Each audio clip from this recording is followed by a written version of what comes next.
Hello students, ਅਸੀਂ ਕਰ ਰਹੇ ਹਾਂ ਕਲਾਸ 9 ਹੈਲੋ ਸਟੂਡੈਂਟਸ, ਅਸੀਂ ਕਰ ਰਹੇ ਹਾਂ ਕਲਾਸ 10th ਚੈਪਟਰ 6 ਟ੍ਰਾਇੰਗਲਸ ਤ੍ਰੈਭੁਜ ਐਕਸਰਸਾਈਜ਼ 6.3 ਅਤੇ ਕੁਐਸਚਨ 9th। ਸੋ ਕੁਐਸਚਨ 9 ਦੇ ਵਿੱਚ ਸਾਡੇ ਕੋਲ ਇੱਕ ਫਿਗਰ ਜਿਹੜੀ ਕਿ ਦਿੱਤੀ ਗਈ ਹੈ। ਸੋ ਕੀ ਹੈ ਸਾਡੇ ਕੋਲ given triangle ABC and AMP। So triangle ABC and AMP दो ट्रायंगल्स गिवन हैं साडे कोल। सो जिस which angle B is equal to M is equal to 90 degree. So ये साइन थानू पता है क्लीयर है कि शिखर लंब होणगे सता साडे कोल जिहड़े राइट एंगल जिहड़े कि वो बनणगे 90 डिग्री दे कोण हैं साडे कोल दो। सो जिहड़े उस तो बाद साडे कोल प्रूव करन लई कहा गया कि त्रिभुज ABC समरूप है त्रिभुज AMP दे। सो सोल्यूशन वेखदे हां असीं। सब तो पहला किहड़ी त्रिभुज कही गई है? त्रिभुज ABC अते त्रिभुज AMP विच। सो दो त्रिभुज हैं साडे को। ABC चैक करो की है साडे को, ये दिती गई साडे को इस तरह BAC। So there is 90 degree. So उस तो बाद साडे को दिता गया है AP ਅਤੇ इस साइड ते साडे को एक एंगल है M। सो ये साडे को इधर ज्वाइन हो रहा है। सो ये भी है साडे को 90 डिग्री। सो क्लीयर है साडे को हुण दो एंगल तो साडे को पहले ही गिवन दे दिते गए। So angle AMP is equal to है एंगल ABC और असी लिख सकते हाँ angle M is equal to angle B। So जिहड़े साडे को हैं 90 डिग्री के बराबर। फिर देखो साडे को जिहड़ी दोवें त्रिभुज गिवन हैं साडे को एंगल बन रहा साडे को BAC। ध्यान नाल समझना है, एक लाइन साडे को इस तरह है तो दूसरी है ए वाली साडे को इधर पॉइंट A इधर B इधर P। सो इत्थे है साडे को M तो इत्थे है साडे को C। तो सब तो पहला जेकर असी अपनी इस त्रिभुज की गल करिए, ठीक है AMP दी, तो साडे कोल एंगल बन रहा है PAM। सो क्लीयर है ना, एंगल देखो इस तरह PAM।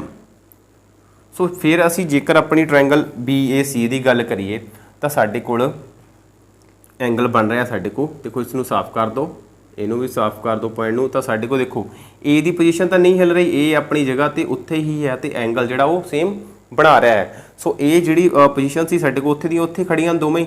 सो देयरफॉर एक साडे को एंगल आ जाएगा PAM इज इक्वल टू हो जाएगा एंगल BAC।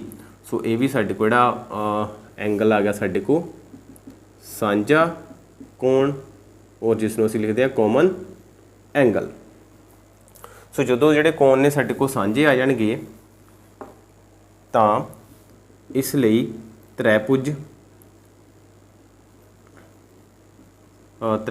ABC समरूप होएगी त्रिभुज AMP दे। सो किहड़ी कसौटी लगेगी साडे को?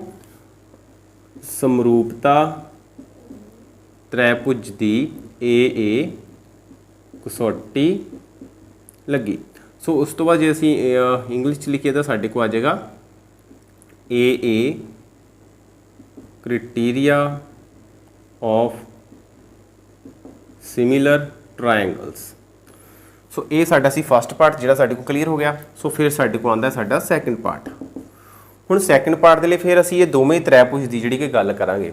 हुण देखो ये एंगल 90 डिग्री, ये भी 90 डिग्री। हुण जिहड़े भी कोण बराबर हुंदे हन तां उस दीयां जिहड़ियां सन्मुख भुजावां हुंदियां ने वो साडे कोल बराबर हुंदियां हन।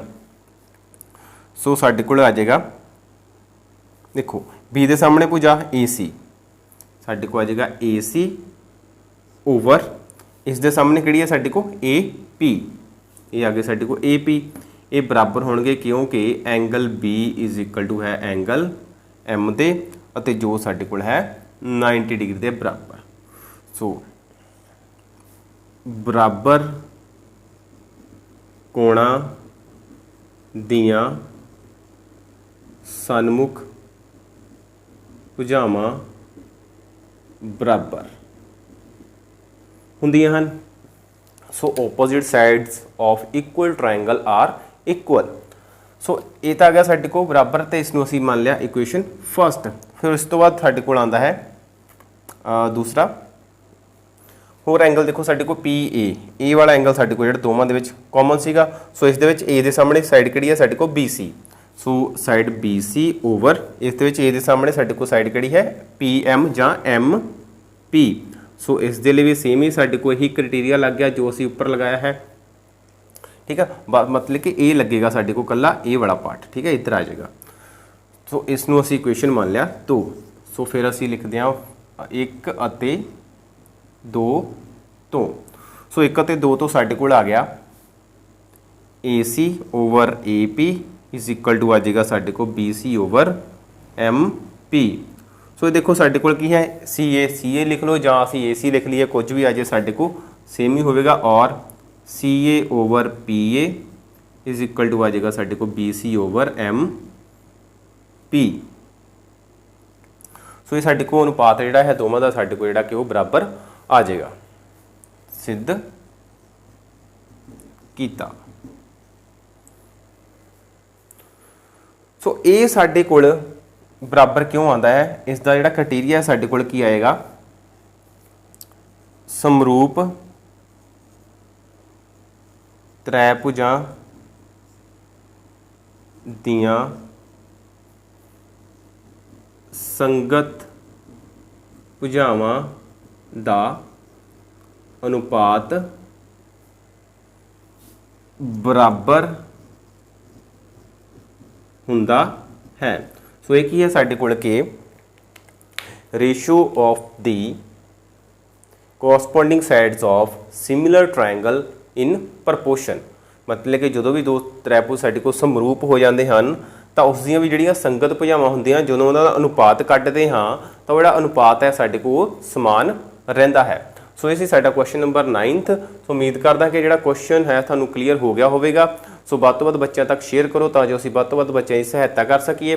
जेकर क्वेश्चन ਵਧੀਆ ਲੱਗਾ है तो वीडियो ਨੂੰ लाइक कर दो, चैनल ਨੂੰ सबसक्राइब कर लो ਤਾਂ जो ਤੁਹਾਨੂੰ ਨਵੀਆਂ ਵੀਡੀਓਜ਼ ਜਿਹੜੀਆਂ ਨੇ ਉਹ ਮਿਲਦੀਆਂ ਰਹਿਣ। ਸੋ ਥੈਂਕ ਯੂ, ਮਿਲਦੇ ਹਾਂ ਨੈਕਸਟ ਕਲਾਸ ਦੇ ਵਿੱਚ ਨੈਕਸਟ क्वेश्चन ਦੇ ਨਾਲ।